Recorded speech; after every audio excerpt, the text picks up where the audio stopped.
as crianças queriam ser astronauta, queriam ser engenheiro, queriam brincar aqueles brinquedos de construção, de montar, né? de não sei o quê. Um monte de E braço. agora as crianças passam o dia no celular, querem ser influencer, youtuber. Celebridade já é uma coisa que vem de um tempo já, mas... Antigamente, a esquerda, ela falava assim, pô, não, a gente precisa formar pessoas que produzam, né? A produção, é o chão de fábrica. Agora não. A esquerda do passado era objetiva, né?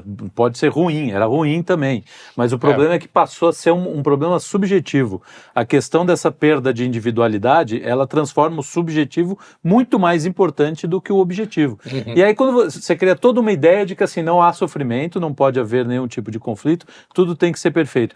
Isso é o caminho para você virar um escravo das suas próprias emoções, dos seus próprios impulsos. E aí, só que tem um problema. Essa religião que vem para substituir, ela não tem o coração. Ela só tem o cérebro, a razão pura e o pipi puro. O pipi e a pepeca pura. A tecnocracia. Exato, não passa pelo coração, não tem o filtro do coração, que é a essência do cristianismo, a misericórdia, né? Que sem o coração não existe. Só tem não tem misericórdia. Exato. Misericórdia. Misericórdia. Eu sabia, Bem bolado. Então, esse é o ponto. E aí vira essa crueldade. E se o sujeito não participa da coisa, ele tem que ser excluído, absolutamente excluído. Ele vira homo sacer. Isso é um produto, principalmente, só pode existir, não daria para existir antes da Idade Média, quando as pessoas precisavam fazer as coisas para conseguir, inclusive, viver, né? Para comer, então não era nem realização. Agora, a sociedade do conforto... Sim, e a putaria sacanagem já acontecia, não tinha nenhum problema. Você pega o Decameron ali... É muito bom. Você pega aquelas cartas do pessoal falando no medievo, são muito engraçadas. Você tem Bocage também. Você tem várias. Mas a questão do conforto tecnológico que a gente tem, do cara abrir a torneira já sai. Pô, a lata d'água na cabeça no século XX ainda tinha isso, né? Hoje ainda tem. Meados do século XX. Mas era comum. Então, assim, o cara já fica meio pele fina. E aí quem manda, né, quem faz a educação, inclusive para os rincões, é o cara urbano que tem que tá lá no ar-condicionado, e ele fala assim, não, eu acho que o melhor para aquele sujeito ali é ele falar que ele não tem gênero. Por causa disso. É isso. Então a gente entra nesse ciclo. O que a gente precisa fazer? Mesmo sendo urbanos, a gente precisa entender que a realidade não está funcionando desse jeito. E mesmo a realidade urbana, o cara está desconectado da realidade urbana. Sim. Olha, tem essa loucura, é um fenômeno que a gente vem falando que acontece no macro, né? Há vários programas a gente está falando aqui, olha, a mídia desinformando, botando pauta que não importa e escondendo as pautas que realmente afetam materialmente as pessoas. A gente não tá falando nem de nada espiritualmente elevado, né? Ou seja, o cara joga lá as 40 gramas, o gênero e não sei o quê, e tá o Lula desviando não, né? Mas legalmente destinando bilhões pros irmãos Batista, né? Exato. O Haddad passando um plano econômico da Agenda Verde e o pessoal focado na taxa da Shen. Então, assim, essa loucura toda acontecendo. Quer dizer, é uma estratégia inteligente, né? Porque fica uma espuma aqui. Exato. Assim, enquanto eles vão... enquanto os caras vão trabalhando no macro. Né? E no micro isso acontece também. Veja, olha, quando o cara... É o seguinte, você chega nessa criança, numa criança que está crescendo nessa cultura agora, e você coloca para ela como os problemas mais urgentes que ela tem que resolver, o fato de que existem pessoas e a sociedade não entende a identidade delas. Não sei o quê. Você vai isolando essa pessoa numa pequena bolhazinha de pseudo-problemas, né? Em que ela olha cada vez mais para dentro dela. O Carlão falou, não, isso é uma nova religião, não sei o quê. É uma religião que... Se a religião ela tem o fim de religar o ser humano a Deus, né? Que é o verdadeiro centro... Ela quer religar ao centro da Terra. Pior. A religião assim quer, mesmo. A religião quer religar o sujeito a Deus, que é o centro de todas as coisas, e a loucura woke quer religar o sujeito com o centro do ânus dele. Então ele entra dentro dele mesmo. É o cara que tirou não deixa de ser a Terra. Aquela história do cara que tirou a costela. Para fazer felação. Para poder pegar chupar o próprio pau. É isso aí. É isso aí. Então, isso é o wokeísmo. Ele fica preso nesse negócio e quando vai vendo, o tempo vai passando. Ele vai ficando... Ele precisa comer, ele precisa ele precisa aprender a lidar com as emoções dele, com as dificuldades psicológicas, com as dificuldades que aparecem no mundo da vida real. Dificuldades práticas, né? Exato. Trabalhar e tal. E aí o cara não aprendeu a lidar com nenhuma dessas coisas. Ele não parou para aprender a cozinhar, não parou para aprender a trabalhar, a gerenciar o próprio tempo. Ele não sabe fazer nenhuma dessas coisas porque ele estava isolado. Ele não sabe nem a própria língua, muitas vezes. Ele não tem sacrifício. Que é uma coisa que a gente tá vendo aí. Ele é ignorado. O sacrifício é ignorado nessa religião woke, nessa ideia de... entendeu? O sacrifício é ignorado. A gente tá falando das pessoas que vivem essa vida mais woke, né? A ideia do sacrifício, ele não sabe nem expressar isso aí, porque ele não tem as palavras. Exato, não tem...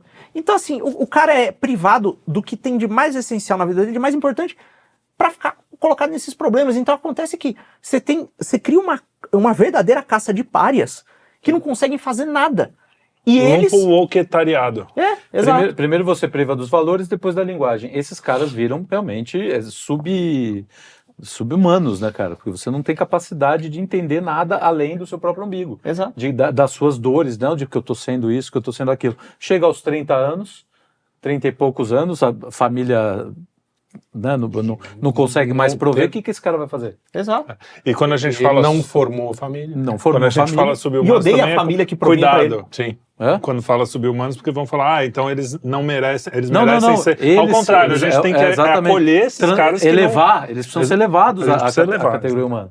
A gente não precisa destruir essas pessoas. Não, né? muito pelo contrário. E o que estão fazendo... Eles são vítimas, cara. Vítimas absolutas disso. Eu só botaria que eu acho que o projeto Woke hoje, a gente tem encontrado essa resistência enorme, não vou dizer nem pelas questões todas que são óbvias, pelo menos pra gente, né? Mas é que muita gente no meio do caminho, principalmente os isentões, no início, apoiaram essa coisa toda, com essa ideia da inclusão, o que tem, né? O famoso pagando bem, que mal tem. Mas há um dado da realidade, que o wokeísmo é chato pra cacete. O cara que é o woke é um dos caras mais chatos do mundo. Sim. Então é tudo uma autopiedade, e ao mesmo tempo o cara vendo que essa pessoa é o vitimista, porque tem uma autopiedade em tudo, e ao mesmo tempo exerce, e se percebe que se exerce, uma autocensura constante o tempo todo. Sim. Entendeu? Então você não pode fazer uma piada, você não pode mais contar uma história engraçada. A morte do humor. Porque Do humor, morte de tudo. morte da vida. Esses caras são a morte da vida. Né? Essa é a realidade. Porque torna a vida assim, pesada, ruim.